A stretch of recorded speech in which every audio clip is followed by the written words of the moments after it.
The medical bay of the Orlia smelled of ozone and desperation. William Chen pressed his palm against the containment field, watching the biomonitors flatline one by one. Inside the sterile chamber, Princess Maya of the Keshari Collective lay motionless, her iridescent skin fading from brilliant cyan to a dull, lifeless gray. "Step back, Dr. Chen." Commander Reeves's voice was sharp. "The electromagnetic interference from your implants could." "Could what? Kill her faster." William didn't move. 3 days ago, the Keshari diplomatic vessel had collided with a rogue mining drone in contested space. 3 days ago, first contact had turned into a rescue mission. 3 days ago, he'd locked eyes with an alien princess through a shattered viewport and made a promise he couldn't keep.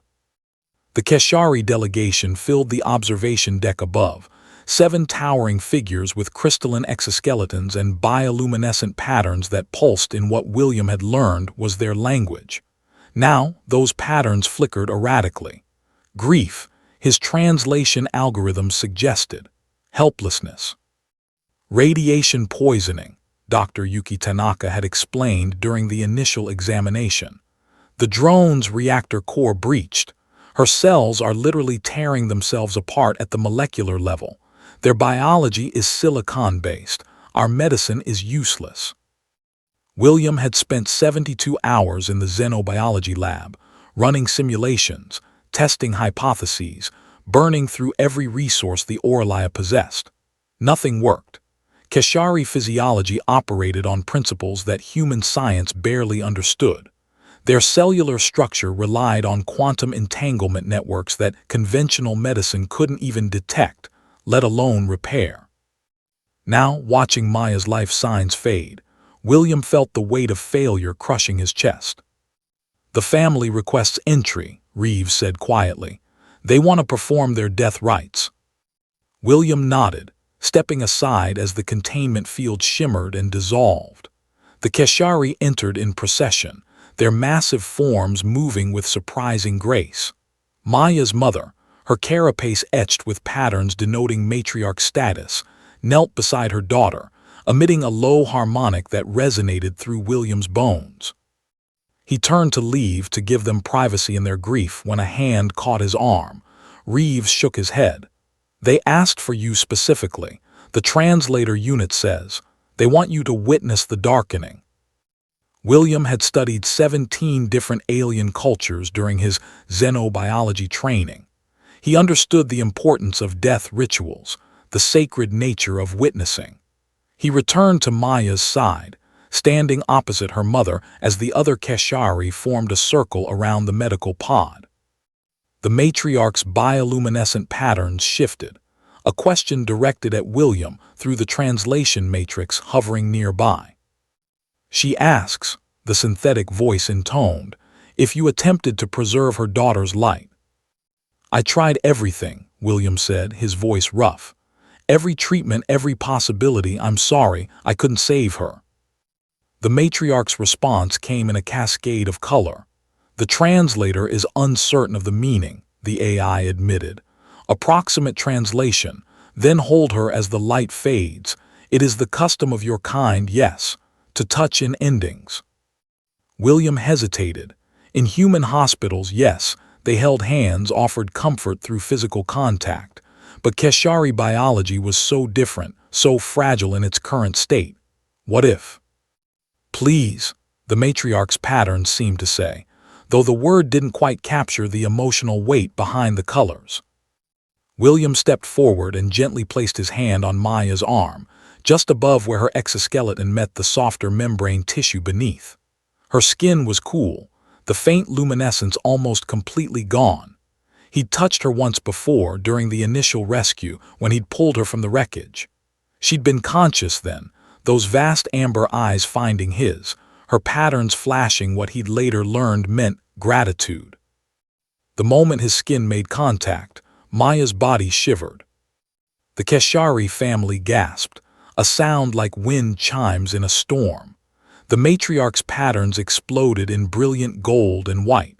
Around the circle, the others began pulsing in rapid synchronization. "What did I do?" William started to pull back, but the matriarch's massive hand covered his, pressing it firmly against Maya's arm. "Don't move," Dr. Tanaka's voice crackled through his neural implant. "William, her cellular decay just slowed. No, it reversed. Whatever you're doing, keep doing it." William stared at his hand, then at the monitors. The graphs were changing, respiration increasing, neural activity spiking. The grayness in Maya's skin was retreating, replaced by faint hints of cyan. "I don't understand," he breathed. Dr. Tanaka was already running scans. "Your cybernetic implants, the quantum processors in your nervous system, they're generating an electromagnetic field that's somehow stabilizing her quantum entanglement network. It's like you're acting as an external processing node, compensating for her damaged cellular structure." The matriarch's patterns shifted again. The translator struggled. "Joy, hope. The concept doesn't translate directly," she says. "The resonance is true." "How long can you maintain contact?" Reeves asked through the comm. William looked at his hand, felt the subtle vibration as his implants, installed 5 years ago after a shuttle accident had destroyed half his nervous system, interfaced with Maya's alien biology in ways no one had anticipated.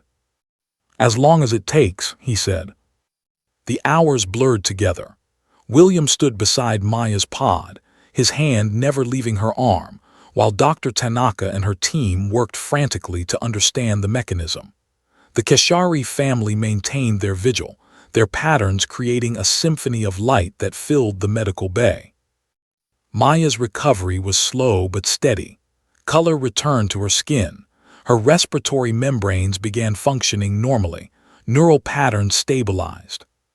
12 hours in, her eyes opened.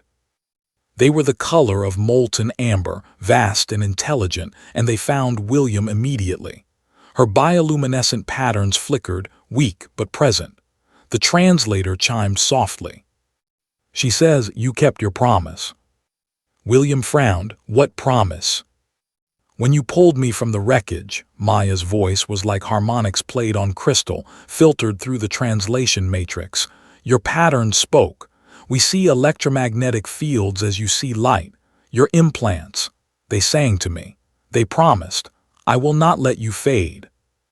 He hadn't known, hadn't realized his cybernetics were broadcasting anything, but somehow, in that moment of crisis, his desperate desire to help had translated into something the Keshari could perceive, could understand. "The resonance is true," the matriarch repeated, and this time the translator offered context, a Keshari concept. When two beings synchronize at a quantum level, creating harmony where there was chaos, it is considered sacred, rare even among our own kind. Dr. Tanaka approached cautiously. "We've been analyzing the interaction. William's quantum processors are essentially acting as a bridge, allowing Maya's cells to rebuild their entanglement network using his implants as a template. But there's a problem." William knew what was coming. "I can't maintain this forever." "No," Tanaka confirmed. "Your power cells will deplete in approximately 40 hours, and even if we could recharge them, the strain on your neural system would cause permanent damage within 72 hours. "But her cells should be stable enough by then," Maya interjected, her patterns growing stronger. "My kind heal quickly once the quantum network is reestablished. I will need perhaps 30 hours of resonance, no more." The matriarch's patterns flashed approval. She turned to William and the translator offered her words. "You have given my daughter life. The Keshari collective does not forget such bonds.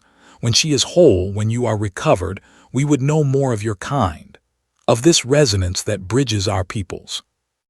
William looked at Maya, at the intelligence and warmth in those alien eyes, and felt something shift in his understanding of the universe. First contact hadn't been the formal diplomatic exchange everyone had imagined.